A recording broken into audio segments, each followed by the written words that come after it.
नमस्कार दोस्तों, मैं हूं दीपक चौरसिया और मेरे इस सोशल मीडिया के मंच पर आपका स्वागत है।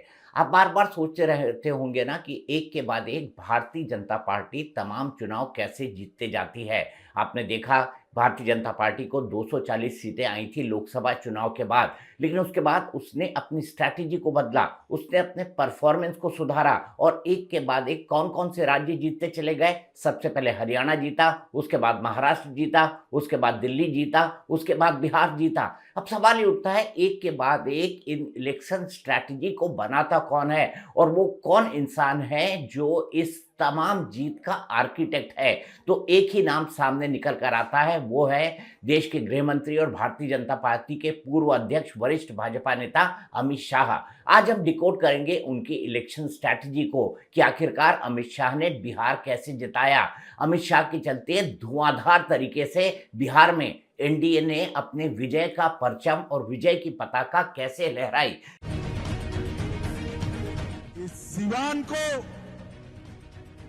शहाबुद्दीन ने लहूलुहान करा था और नरेंद्र मोदी जी ने बिहार को विकास की पटरी पर चढ़ा है।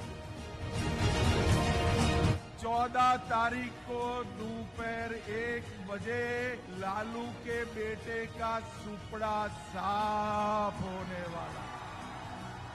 मैं आपको बता दूं बिहार के रिजल्ट आप सबको पता है, लेकिन फिर भी मैं आपको एक बार अपडेट कर देता हूं कि इस प्रचंड जीत में जो महागठबंधन था वो तिनके की तरह उड़ गया, अगर ये कहा जाए तो गलत नहीं होगा। 243 में से 202 सीटों पर भारतीय जनता पार्टी की जीत हुई और कोई एक आदमी इसके लिए पूरी तरह से जिम्मेदार है, जो इसका आर्किटेक्ट है, तो वो है खुद अमित शाह। एक एक करके मैं आपको तमाम पॉइंट समझाऊंगा, लेकिन सबसे पहले आपको ये बता दूं कि 89 सीटों पर भारतीय जनता पार्टी को जीत मिली, लगभग 90% का स्ट्राइक रेट। और इसके बाद कितनी सीटों पर जीत मिली जेडीयू को 85 सीटों पर जीत मिली। दोनों ने 101 सीटें लड़ी थी, यानी 90% का स्ट्राइक रेट। अब इस 90% के स्ट्राइक रेट के बाद बिहार की जनता को बधाई देना बनता था।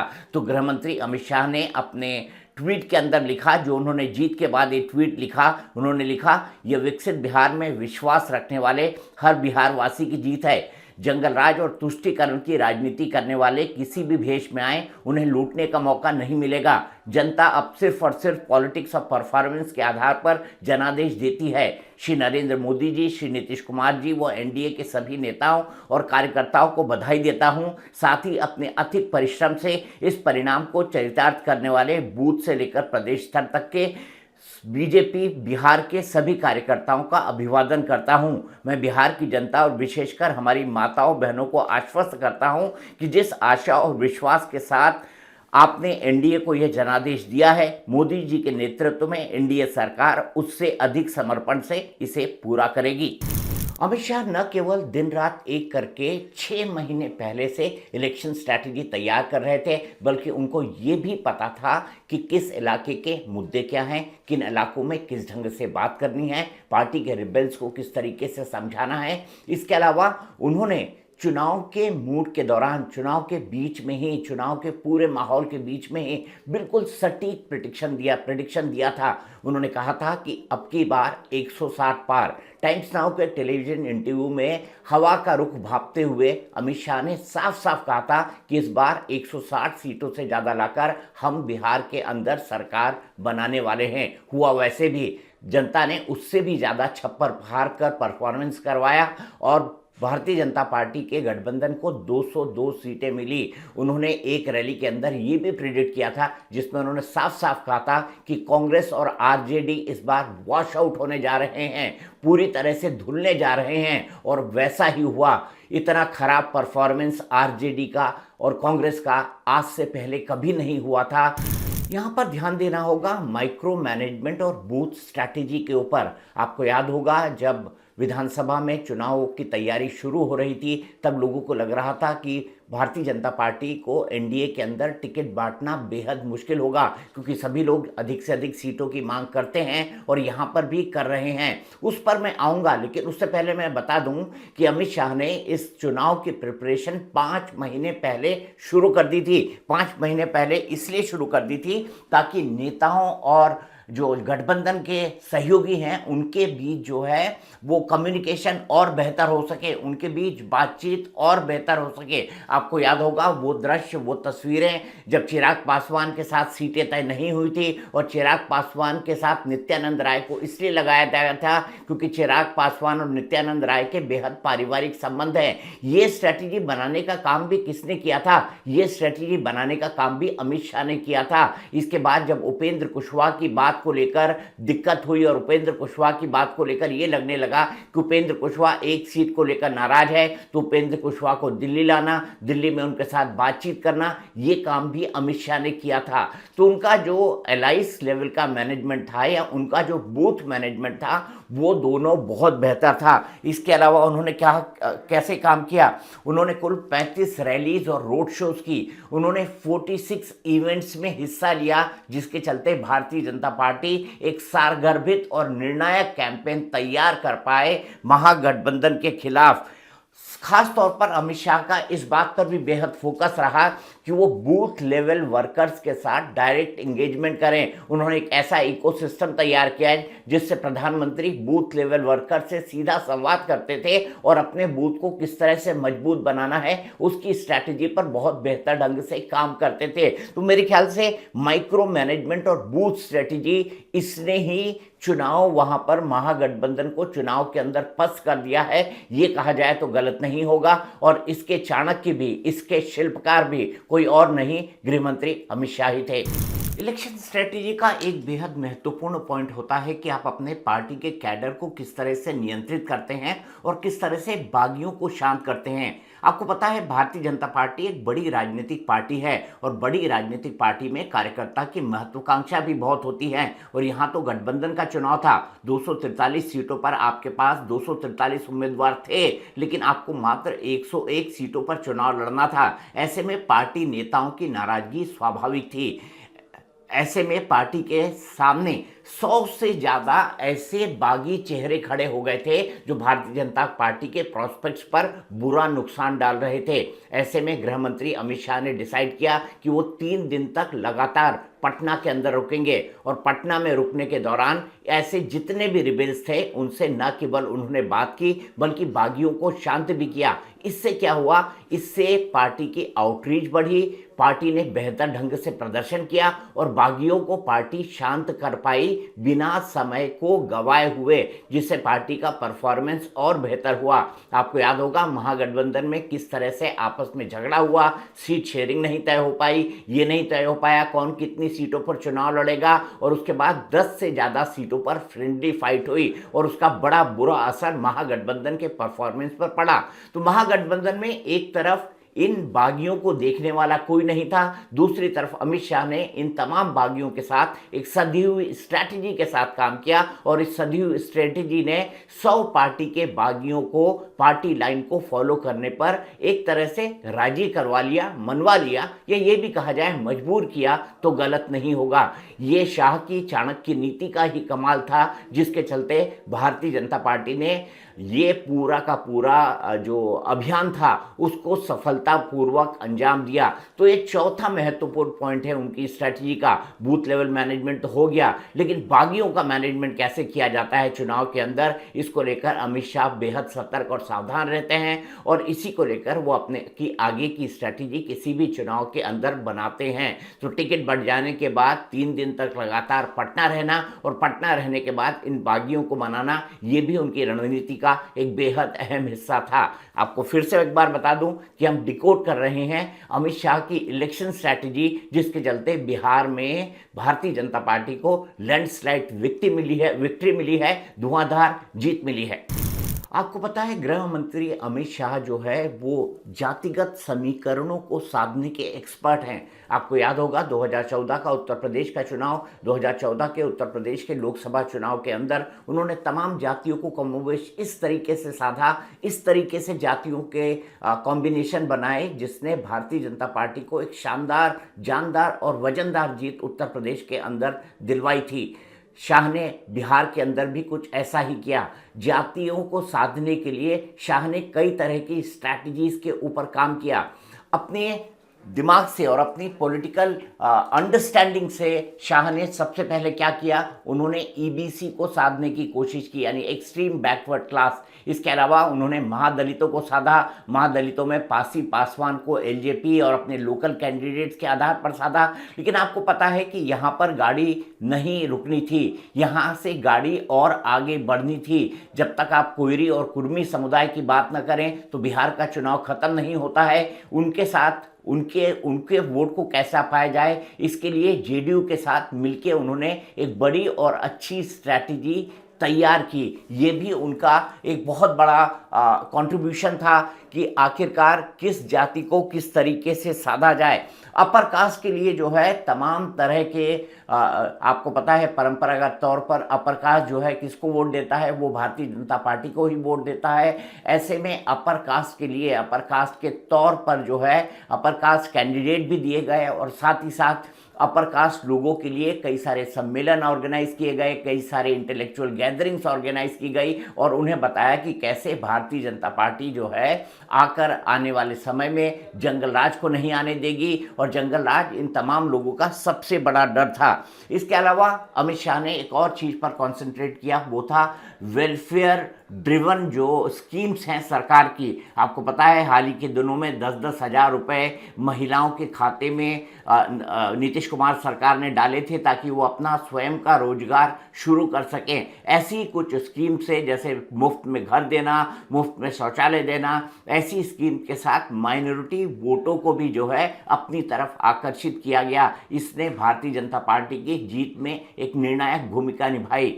बिहार के अंदर कहा जाता है कि आप चुनाव तभी जीत सकते हैं जब आपके पास एक सोशल जो है सोशल इक्वेशन का एक पूरा का पूरा रेनबो हो, आपके पास पूरा का पूरा इंद्रधनुष हो, उसमें बैकवर्ड क्लास हो, उसमें ईबीसी हो, एक्सट्रीम बैकवर्ड क्लास, उसमें एमबीसी हो, मोस्ट बैकवर्ड क्लास, उसके अंदर कुइरी कोर्मी हो, उसके अंदर महादलित हो, उसके अंदर दलित हो, उसके पास थोड़ा सा अल्पसंख्यक वोट हो, उसके पास जो है अन्य महादलितों के वोट हो। तो ये रेनबो बनाने में अमित शाह ने एक बहुत महत्वपूर्ण भूमिका निभाई और उनके चुनाव को बताते समय ये डिकोड करना बेहद जरूरी और बेहद महत्वपूर्ण है कि इन जातीय समीकरणों ने किस तरीके से एक निर्णायक असर डाला बिहार के विधानसभा चुनाव पर। इसी पर ट्वीट करते हुए अमित शाह ने लिखा कि ज्ञान, परिश्रम और लोकतंत्र के रक्षक बिहार भूमि की जनता को कोटि कोटि नमन। बिहार वासियों द्वारा एनडीए को यह प्रचंड जनादेश बिहार में विकास, महिलाओं की सुरक्षा, सुशासन और गरीब कल्याण की एनडीए की संकल्प सेवा पर जनता की मुहर है। पिछले 11 सालों में मोदी जी ने बिहार के लिए दिल खोलकर कार्य किए हैं और नीतीश जी ने बिहार को जंगल राज के अंधेरे से बाहर निकालने का काम किया है। यह जनादेश विकसित बिहार के संकल्प के लिए है। ये अमित शाह ने अपने मैसेज के अंदर कहा था, ये अमित शाह ने अपने ट्वीट के अंदर कहा था। लेकिन कहानी यही नहीं रुकती है, डिकोडिंग अभी जारी है। डिकोडिंग, भारतीय राजनीति के चाणक्य का दिमाग पढ़ना ये काम आसान नहीं है। उसी स्ट्रैटेजी को मैं समझा रहा हूं। आता हूं उनके अंतिम 3 मुद्दों पर। कोई चुनाव तब तक नहीं जीता जा सकता जब तक एक पॉलिटिकल नैरेटिव सेट ना हो, एक इलेक्शन कैंपेन ना चले। बिहार के अंदर पूरी हाई पिच्ड इलेक्शन कैंपेन हुई। मैंने आपको बताया कि अमित शाह ने उसमें कितनी रैली की, कितने सारे इवेंट किए, कितने सारे रोड शो किए, इसके बारे में मैंने आपने बताया। लेकिन सवाल ये होता है कि इन रैलियों के अंदर कहा क्या जाए, और इसी नैरेटिव को सेट किया प्रधानमंत्री मोदी के साथ साथ गृह मंत्री अमित शाह ने। उन्होंने साफ साफ कहा कि इन चुनाव के अंदर एक तरफ विकास है और दूसरी तरफ जंगल राज। ये सबसे बड़ा नैरेटिव था। और मैं जितनी बार बिहार गया हूँ ना, मैं बिहार जा रहा हूँ 1995 के चुनाव से, 1995 के चुनाव से मैं लगातार बिहार जा रहा हूँ। मैंने हर चुनाव को ग्राउंड पर कवर किया है और जो शब्द सबसे ज़्यादा बज पैदा करता है वो शब्द है जंगल राज। और इस जंगल राज को बेहतर ढंग से भारतीय जनता पार्टी और अमित शाह की स्ट्रैटेजी ने बुनाया। उनका कहना था कि अगर अपोजिशन की सरकार आ जाती है तो जंगल राज होगा, वंशवाद की राजनीति होगी, भ्रष्टाचार होगा और एम्प्लॉयमेंट के फ्रंट पर किसी तरह का कोई काम नहीं होगा, क्योंकि जब सामने जंगल राज आएगा तो सबको ध्वस्त कर दे देगा। इसके अलावा गृह मंत्री अमित शाह ने ट्रिपल एम फैक्टर पर काम किया। ये ट्रिपल एम क्या है? महिला, मोदी और मंदिर। आपको याद होगा भगवान राम का भव्य श्री राम मंदिर जो है वो अयोध्या के अंदर बन चुका है। अब जो है समय है पुनौरा धाम में माता जानकी के भव्य मंदिर को बनाने का, ये सीतामढ़ी के अंदर बन रहा है और इसका भी काम शुरू कर दिया गया है। उतना ही भव्य ये मंदिर बनेगा जिस तरीके से जो है अयोध्या में भगवान श्री राम का मंदिर बना है। तो इस पर भी बहुत ध्यान दिया गया। इसको भी भारतीय जनता पार्टी ने और गृह मंत्री अमित शाह की स्ट्रैटेजी के टॉप पॉइंट पर था कि हमको अपनी हर इलेक्शन स्पीच के अंदर ये बताना है कि जिस तरह से अयोध्या में भव्य श्री राम का मंदिर बन गया है, उसी तरह से भव्य मां जानकी का मंदिर जो है वो बना है सीतामढ़ी के अंदर, वो बन रहा है सीतामढ़ी का अंदर और उसका काम शुरू हो चुका है और बहुत तेज रफ्तार से चल रहा है। इसके अलावा उनकी एक स्ट्रैटेजी और थी, जहां ट्रिपल एम की बात आई थी ना, तो मोदी जी तो हर जगह थे क्योंकि मोदी इस इलेक्शन के एंकर थे, ये कहा जाए तो गलत नहीं होगा। चीफ स्ट्रैटेजिस्ट या चाणक्य इसके अमित शाह कहे जाएंगे। लेकिन इसके अलावा जो है, जो तीसरा सबसे प्रमुख मुद्दा इन चुनाव का था वो महिला भी थी, महिला मंदिर मोदी। तो महिलाओं में खास तौर पर भारतीय जनता पार्टी ने अपने कार्यकर्ताओं को कहा था कि महिलाएं अपने परिवारों को एंकर करती हैं, ग्रामीण परिवेश में महिलाएं अपने परिवारों को चलाती हैं। ऐसे में ये मानकर चला जाए, ये देखा जाए कि अधिक से अधिक महिलाओं तक पहुंचा जाए, अधिक से अधिक महिलाओं तक रीच किया जाए और उनको ये बताया जा सके कि एनडीए की स्कीम्स महिलाओं के लिए क्या क्या है। और एक बात बिल्कुल सत्य है कि नीतीश कुमार ने दिल खोलकर महिलाओं के लिए काम किया है। हाल ही के समय में जो उन्होंने 10-10 हज़ार स्वरोजगार के लिए दिए और उसके बाद 2 लाख रुपए तक का लोन देने की बात की, वो एक बहुत बड़ा गेम चेंजर साबित हुई है। तो इसीलिए सबसे ज़्यादा ध्यान अमित शाह ने किसी पर दिलाया तो महिला वोटर्स थी और महिला वोटर्स ने भर भर को एनडीए और बीजेपी को वोट दिया है। तो अमित शाह ने यह साबित कर दिया कि वो मैन ऑफ द मूवमेंट है। हरियाणा हो, महाराष्ट्र हो, दिल्ली हो और उसके बाद बिहार की जीत, ये चारों जीत साबित करती है कि अमित शाह की स्ट्रैटेजी, अमित शाह की रणनीति, अमित शाह का जो पूरा का पूरा मैनेजमेंट है वो कभी फेल नहीं होता। और ये बिहार में एक बार फिर से साबित हो गया है। बिहार की इस जीत के बाद हम ये बहुत अच्छी तरह कह सकते हैं कि अमित शाह ने न केवल पूरी मेहनत के साथ कैंपेन किया, बल्कि जो ग्राउंड पर चीजें गड़बड़ा रही थी उनको अपने पार्टी के वर्कर्स के साथ कोऑर्डिनेट भी किया, पार्टी संगठन के साथ कोऑर्डिनेट भी किया। यही नहीं, उनकी सबसे बड़ी खूबी ये रही कि अपोजिशन ने यहाँ पर जितने काउंटर नैरेटिव्स बनाए, चाहे वो तेजस्वी यादव का हर महिला के खाते में 30,000 रुपये देना हो या तेजस्वी यादव का हर परिवार एक नौकरी देने का वादा करना हो, इन तमाम वादों को पंचर करने में भी अमित शाह ने बहुत महती और महत्वपूर्ण भूमिका अदा की। उनकी बात में वजन होता था, उनकी बात के इस वजन को जनता समझती थी और उनकी बात को बहुत बेहतर ढंग से समझकर दूर तक अपने लोगों तक कम्युनिकेट करती थी। इसी का परिणाम ये देखने को मिला है कि भारतीय जनता पार्टी को एक लैंडस्लाइड विक्ट्री मिली है। इस विक्ट्री के बाद अमित शाह का एक और ट्वीट है जो मैं आपको बताना चाहता हूं।